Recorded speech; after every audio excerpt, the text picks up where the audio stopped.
Hi friends, मुठ्ठल Joshi. या व्हिडिओमध्ये आपण मुंबई उच्च न्यायालयातील सिपिक व लिपाईसाठी सराव पेपर 30वा पाहणार आहोत.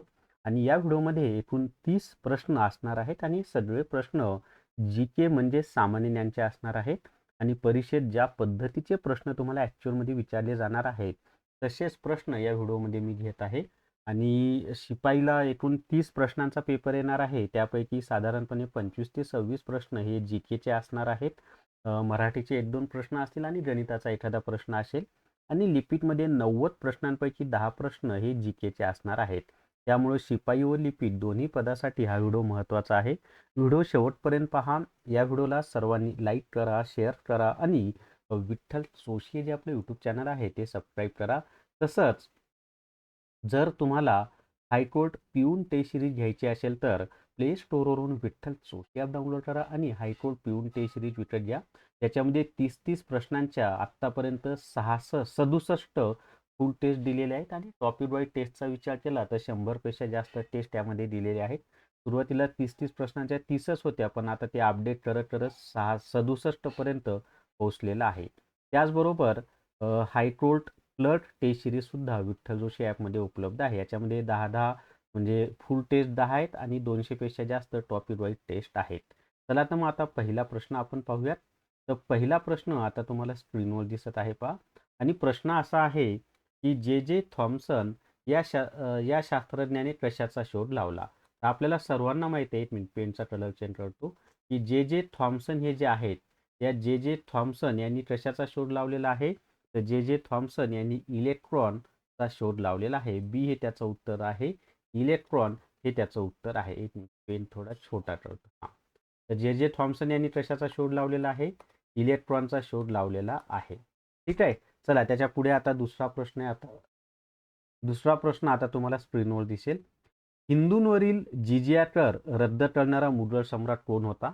तर हिंदूंवर लावण्यात आलेला जो जिजिया कर होता, तो जिजिया कर रद्द करणारा जो मुघल सम्राट होता त्याचं नाव होतं अकबर. हे त्याचं उत्तर आहे. अकबरच्या दरबारामध्ये नवरत्न सुद्धा होते, ते पण माहिती असू द्या. जोधा अकबर तुम्हाला माहिती असेल पहा. खालीलपैकी हवेमार्फत पसरणारा रोग कोणता.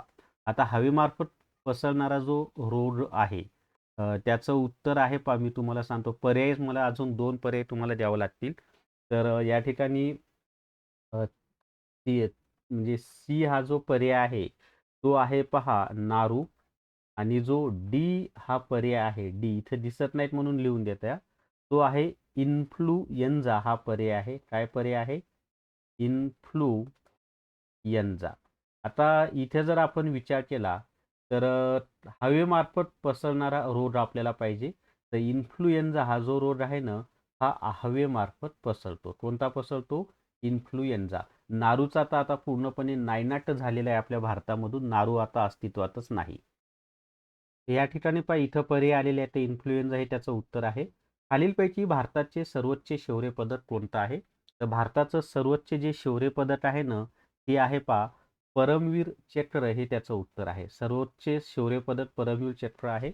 आणि सर्वोच्च नागरी पुरस्कार हा भारतरत्न आहे, ते पण माहिती असू द्या. त्याच्यावर पण प्रश्न येतात की भारतातील सर्वोच्च नागरी पुरस्कार कोणता. त्याच्या पुढे आहे पहा खालीलपैकी भरतपूर राष्ट्रीय उद्यान कोणत्या राज्यात आहे. तर भरतपूर राष्ट्रीय उद्यान जे आहे ना, ते राजस्थान या राज्यामध्ये आहे. कोणत्या पिगमंट म्हणजे रंगद्रव्यमुळे फळांमध्ये लाल रंग येतो. त्याचं उत्तर आपण पाहूयात आता. या ठिकाणी पहा कोणत्या पिगमंट किंवा रंगद्रव्यामुळे फळांमध्ये लाल रंग येतो असा तो प्रश्न आहे. त्याचं उत्तर आहे लाइकोपीन हे त्याचं उत्तर आहे.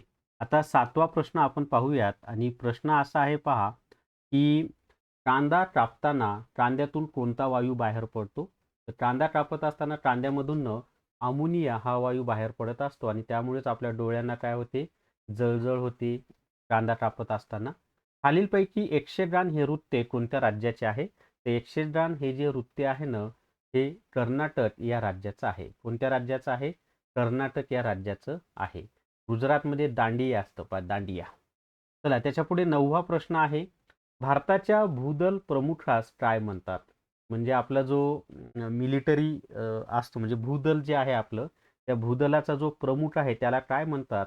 तर भूदलाच्या प्रमुखाला जनरल असं म्हटलं जातं. Air chief marshal air force म्हणजे हवाई दलाच्या प्रमुखाला म्हणतात. ॲडमिरल जे आहे ना, ते नौदलाचा जो प्रमुख आहे त्याला म्हटलं जातं. त्याच्यानंतर आता 10वा प्रश्न आपण पाहूयात. भारतातील पहिले साक्षर राज्य कोणते आहे?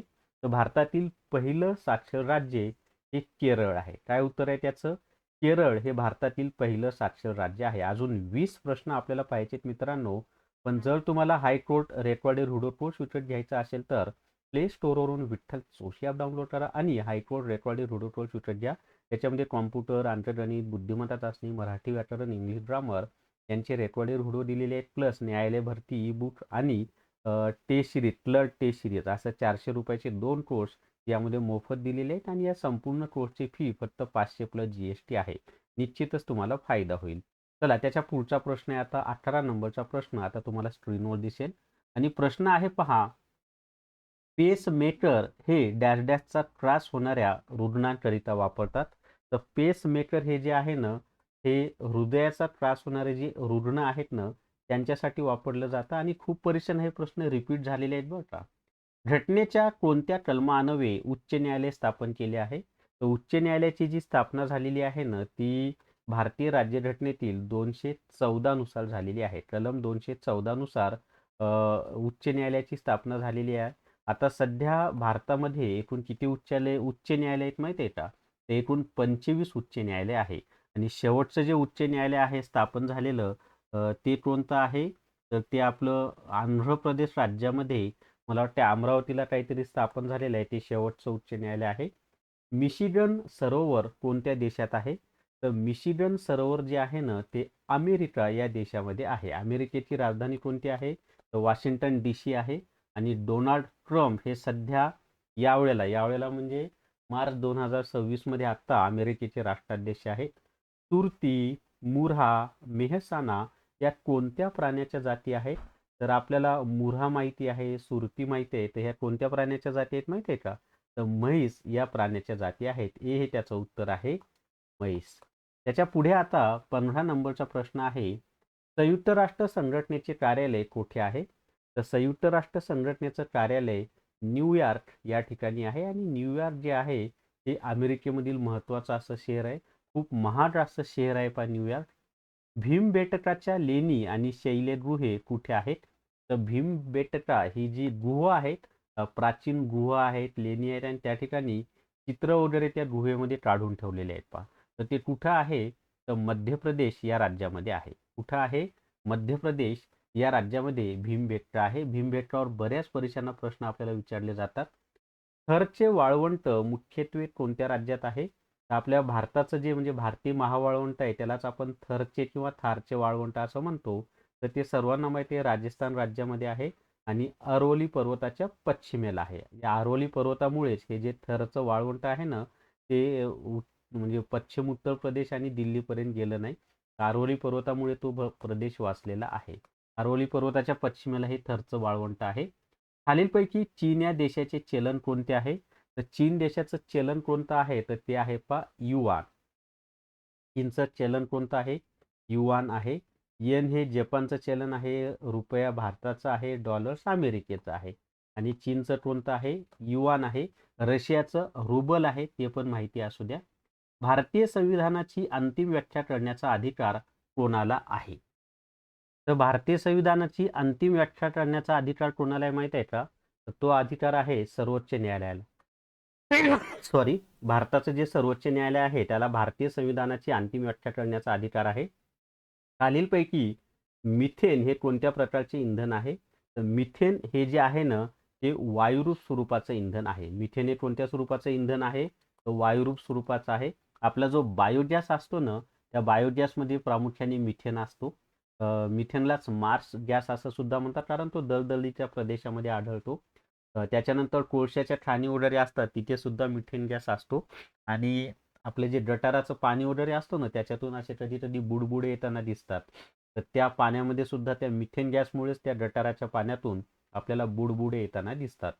छत्रपती शिवाजी महाराजांचा जन्म खालीलपैकी कोणत्या किल्ल्यावर झाला आहे? तर छत्रपती शिवाजी महाराजांचा जन्म हा शिवनेरी किल्ल्यावर झालेला आहे आणि शिवनेरी किल्ला हा पुणे जिल्ह्यामध्ये आहे. आणि जर तुम्हाला म्हणजे लिपिक आणि शिपाईचा संपूर्ण सिलेबस व्यवस्थित करायचा असेल तर प्ले स्टोअरवरून विठ्ठल जोशी ॲप डाउनलोड करा आणि न्यायालय भरती ई बुक विकत घ्या. याच्यातून लिपिक आणि शिपाईचा संपूर्ण अभ्यासक्रम छानपैकी डिटेल्समध्ये कव्हर होतो. संपूर्ण गोष्ट आणि झालेले पेपर दिलेले आहेत. झालेले सगळे पेपर तर सगळ्याच कोर्सेसमध्ये माझे आहेत. टेस्ट सिरीजमध्ये आहेत, यामध्ये आहेत, रेकॉर्डेड व्हिडिओ कोर्समध्ये आहेत. सरावासाठी याच्यात पेपर भरपूर दिलेले आहेत. तर परिपूर्ण असा हा कोर्स आहे न्यायालय भरती ई बुक. निश्चितच तुम्हाला फायदा होईल. चला त्याच्या पुढचा प्रश्न पाहूयात आपण आता. त्याच्या पुढचा एक मिनिट हे काय झालं.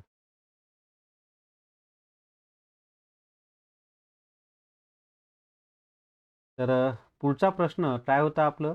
छत्रपती शिवाजी महाराजांचा जन्म खालीलपैकी कुठे झाला तर शिवनेरी किल्ल्यावर झालेला आहे. त्याच्या पुढे आता 22 नंबरचा प्रश्न आपण पाहूयात. आणि प्रश्न आहे पहा, भारतात इंग्रजी शिक्षणाची सुरुवात करावी अशी शिफारस कोणी केली होती. तर भारतामध्ये इंग्रजी शिक्षणाची सुरुवात करावी अशी शिफारस लॉर्ड मेक्रॉले यांनी केलेली होती. कोणी केलेली होती? लॉर्ड मेक्रॉले यांनी केलेली होती. तर पहा, भारतात इंग्रजी शिक्षणाची सुरुवात करावी अशी शिफारस कोणी केली तर लॉर्ड मेक्रॉले यांनी केलेली आहे. आता 23 नंबरचा प्रश्न आहे, पहिले महायुद्ध केव्हा सुरू झाले. पहिलं जे महायुद्ध आहे ना ते 1914 मध्ये सुरू झालेलं आहे. पहा, पहिलं महायुद्धाचा जर आपण कालावधी पाहिला तर तो कोणता आहे, 1914 ते 1918 असा तो कालावधी आहे.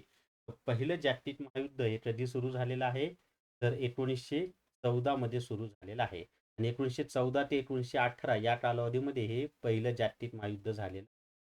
आणि दुसरं जागतिक महायुद्ध हे 1939 ते 1945 या कालावधीमध्ये आहे. ते पण तुम्हाला माहिती असणं आवश्यक आहे. चला त्याच्या पुढे आता 24 नंबर आपण पाहूया. आणि प्रश्न आहे, महाराष्ट्रातील कायदेमंडळ कोणत्या स्वरूपाचं आहे. तर महाराष्ट्राचं जे कायदेमंडळ आहे ना ते द्विग्रही आहे. आता द्विग्रही म्हणजे काय, तर 2 सभागृह आहेत महाराष्ट्राच्या कायदेमंडळामध्ये. त्याच्यामध्ये जे कनिष्ठ सभागृह आहे ते कनिष्ठ सभागृह आहे आपलं विधानसभा. आणि जे वरिष्ठ सभागृह आहे ते वरिष्ठ सभागृह आहे विधान परिषद. तर असे 2 सभागृह महाराष्ट्राच्या कायदेमंडळामध्ये अस्तित्वात आहे. महाराष्ट्राचं कायदेमंडळ हे कसं आहे, द्विग्रही आहे. आणि भारतामध्ये असे 6च राज्य आहेत की ज्या राज्यांचं कायदेमंडळ हे द्विग्रही आहे. म्हणजे त्या ठिकाणी विधान परिषद सुद्धा अस्तित्वात आहे. त्या 6 मध्ये महाराष्ट्र आहे. उत्तराखंड या राज्याची राजधानी खालीलपैकी कोणती. उत्तराखंड हे जे राज्य आहे ना त्याची जी राजधानी आहे ही डेहराडून ही उत्तराखंडची राजधानी आहे. त्याच्यानंतर भुवनेश्वर ही ओडिसाची राजधानी आहे. रांची ही झारखंडची राजधानी आहे. आणि नैनिताल हे थंड हवेचं ठिकाण आहे. ती काय कोणाची राजधानी नाही. आता 26 नंबरचा प्रश्न आहे पहा. ही प्रश्न असा आहे, मुलाने बैलास मारले या वाक्यातील प्रयोग ओळखा. मुलाने बैलास मारले या वाक्याचा प्रयोग आहे पहा भाव्य प्रयोग. आणि भाव्य प्रयोग कसा ओळखायचा, वाक्यातील कर्त्याला विभक्ती प्रत्यय लागलेला असेल, कर्माला विभक्ती प्रत्यय लागलेला असेल आणि क्रियापद एकारांत असेल. एकारांत म्हणजे शेवटच्या अक्षरावर एक मात्रा, तर ते भाव्य प्रयोगाचं उदाहरण असतं. तर मुलाने बैलास मारले हे कशाचं उदाहरण आहे, भाव्य प्रयोगाचं उदाहरण आहे. मी आपला काय बोलणार या वाक्यातील आपला हा शब्द काय आहे. तर मी आपला काय बोलणार याच्यामध्ये जो आपला हा शब्द आहे ना तो काय माहिती आहे का, तर तो केवळ प्रयोगी अव्यय आहे. काय आहे तो, केवळ प्रयोगी अव्यय हे त्याचं उत्तर आहे. चला त्याच्या पुढे आता 28 नंबरचा प्रश्न पाहूया. व्हिडिओला सर्वांनी लाईक करा बरं का, तो कमीत कमी 500 लाईक आले पाहिजे. पहिला वर्ग यातील विशेषणाचा प्रकार ओळखा. पहिला वर्ग तर याच्यामध्ये पहिला हे विशेषण आहे. हे कोणत्या स्वरूपाचं विशेषण आहे तर क्रमवाचक संख्या विशेषण. पहिला, दुसरा, तिसरा, चौथा, 100वा क्रम सांगतो की नाही तर क्रमवाचक संख्या. त्याच्या पुढे आता गणिताचा प्रश्न आहे पहा. 81चा वर्ग गुणिले 27चा वर्ग छेदस्थानी 9चा घन गुणिले 3 चा घात 5 बरोबर x चा घन. तर x बरोबर किती.